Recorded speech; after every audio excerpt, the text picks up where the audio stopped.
কি একটা বডি না, অসংখ্য বডি থাকে আমাদের কাছে। দেখেন অসংখ্য আইপিএস বডি আমাদের কাছে থাকে।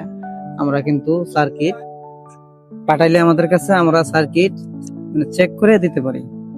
এই ক্যাপাসিটি কিন্তু আমরা অরিজিনাল গুলা লাগাই। এগুলো একটা থেকে খুলছি, আমাদের কাছে অরিজিনাল ক্যাপাসিটার আছে, অনেক ক্যাপাসিটার আছে আমরা ব্যবহার করি যেগুলো আর কি। তো এটা এখন কাজ করি, একা কাজ করা যায় না এবং ভিডিও করা যায় না। এটা কাজ সম্পন্ন হওয়ার পরে আবার একটু দেখাবো। আলহামদুলিল্লাহ এটা সার্ভিসিং সম্পূর্ণ হয়েছে। এই যে দেখুন আমাদের কাজগুলো কিন্তু নিখুঁত ভাবে করার চেষ্টা করি। রেজিস্টার গুলো পরিবর্তন করছি এবং দুইটা ট্রানজিস্টর পরিবর্তন করছি। এটা কিন্তু আসলে খুব খেয়াল রাখা লাগে, কেয়ারফুলি ভাবে কাজ করা লাগে। দেখুন এক জায়গায় হিট দিলে কিন্তু অন্য জায়গায় এই রেজিস্টার গুলা উঠে যায়। এই রেজিস্টারটাই দেখেন আপনার একটা রেজিস্টার আছে, এটা আপনার 2.2 কে এটা রেজিস্টারটা কিন্তু বাঁকা হয়ে গেছে। সেজন্য আমাদের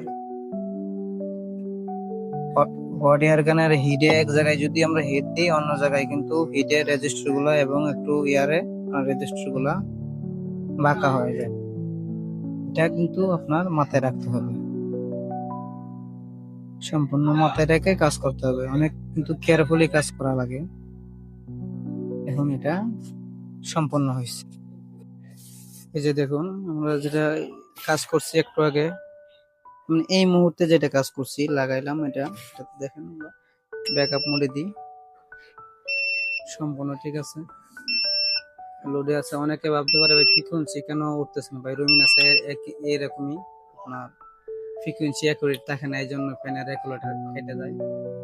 দেখুন ফ্রিকোয়েন্সি কিন্তু স্থির থাকতেছে না, আপ ডাউন করতেছে। অনেক সময় ফ্রিকোয়েন্সি একবারে থাকে না, এই জন্য ফ্যানের রেগুলেটর কেটে যায়।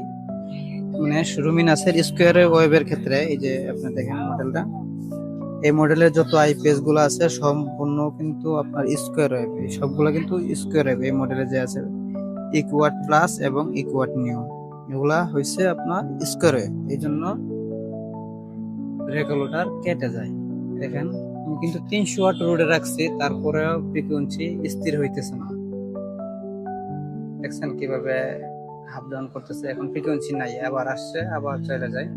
এই জন্য ফ্যানের রেগুলেটর এবং এনার্জি বাল্বগুলো যেগুলো আছে এগুলো কেটে যায়। অনেক সময় দেখে গেছি অনু রাউটারের যে চার্জার আছে চার্জারও কেটে যায়, লুমিনাসের ক্ষেত্রে হয় আর কি এরকম।